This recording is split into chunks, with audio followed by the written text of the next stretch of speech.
2020, man, it just feels like it's been an uphill battle.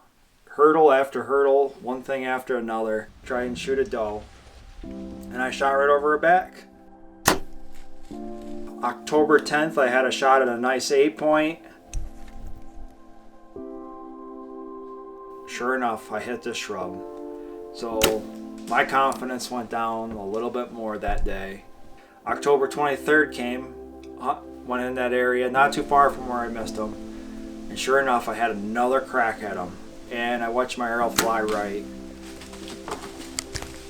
Didn't take too long though. A few days later, I was in that same area and I set up and I got to see that buck bed right down in front of me, 84 yards, just bed right down. So again, confidence started dwindling a little bit, but stayed positive, kept pushing through. November 12th. I woke up early that morning, had a night plan. I was going after that 8-point that I had already missed twice. I was super excited, super jacked, because I was pretty confident I knew exactly his bedroom and had a feeling that he was going to be there that day. November 12th. Sat up here for the morning hunt, got the saddle. Be my third time in the saddle. I'm in the exact spot where I missed, well, the same area I missed my buck twice. It's 42 right now. I think it's a high 50. Kind of northwest wind. Well, that's pretty frustrating. Just heard a four-wheeler and some guys talking pretty loud. Come right into the bedding area that I expected. I'm not too far from private. Obviously, they're on private. But I saw a pile of deer just run off to my north. I didn't see any horns. A lot of does, though. Mega disappointment because I was planning on sitting here all day. It's November, so anything could happen, but what my 2020 deer season's been is just one hurdle, one challenge after another. And when I heard those people, and they had every right to be there, it's just part of hunting. I had to readjust and make adjustments and decided to relocate. I've been moving to the same block, just the other side of it. Big old bedding area. There's like a swamp to my left over here. And then just this swale, thick, bushy stuff. I hunted this a couple years ago and had a big doe come up. I always thought it'd be good. And I came in here today, there's a whole bunch of rubs. There's a fresh scrape right down here. At any rate, it's a little bit chillier, which is good. It's better than that 70, 80 degree temps we've been having. The big question of the day, will a decent mature buck come in to bow range? Man, I hope so.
It's 3:51 now, so that was probably 3:49, I'd say. Oh, I'm shaking really bad. Man, oh man. These gut shots, man, they're tough.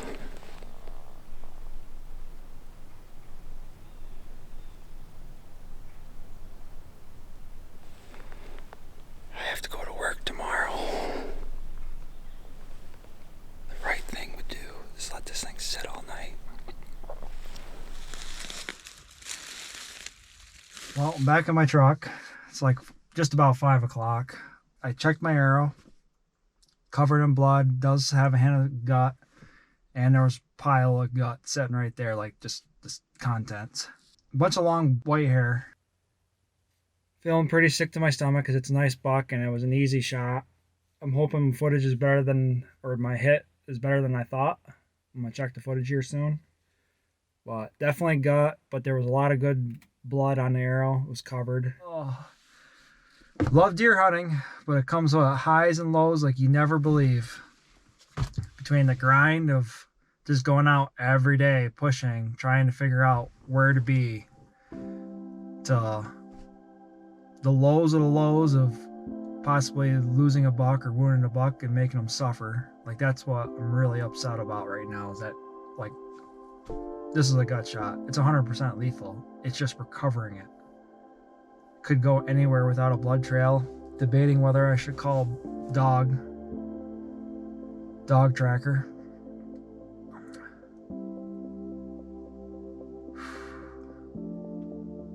Just gonna give it some time and really think this through. Hopefully this deer doesn't suffer.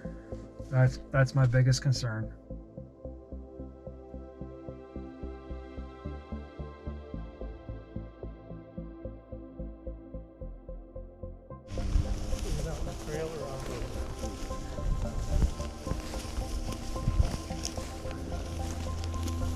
Yeah, this is the farthest we made it right there.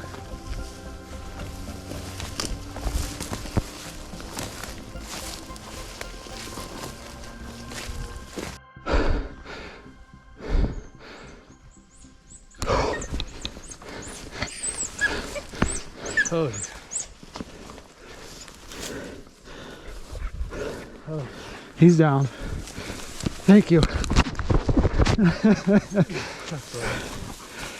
Good girl.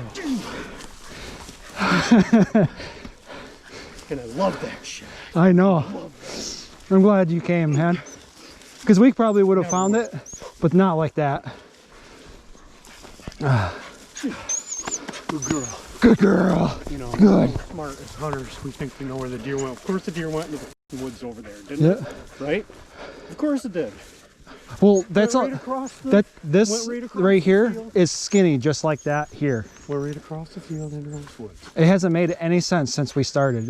And this thing is alive 17 hours later. Is he toast or what? He is toast. He just went down. You're a good girl. Good girl. Good girl. Yeah. How close did you get to him in there?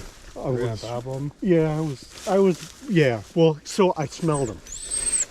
And I could smell him too. I smelled him. I'm like, he is like right here somewhere. And then he kind of flops his head up.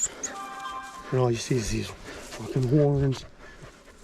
And I'm like, and I couldn't figure out if it was me like moving through the brush or if his head was really moving. And then he like started to get up. I'm like, yeah, go on.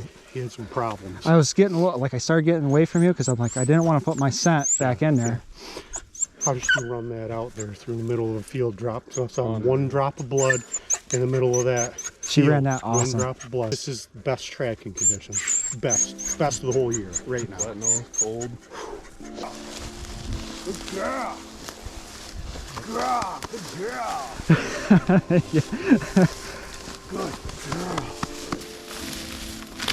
The last 200 yards, 3 drops of blood. One there, One in the field, one in there. 3 drops of blood.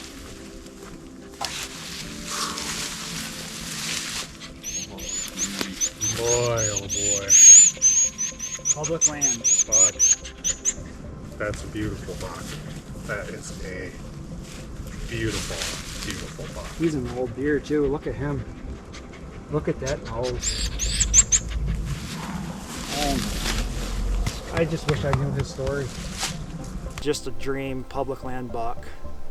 I can't tell you how excited I am. This is unreal. By far the biggest buck I've got arrowed to date.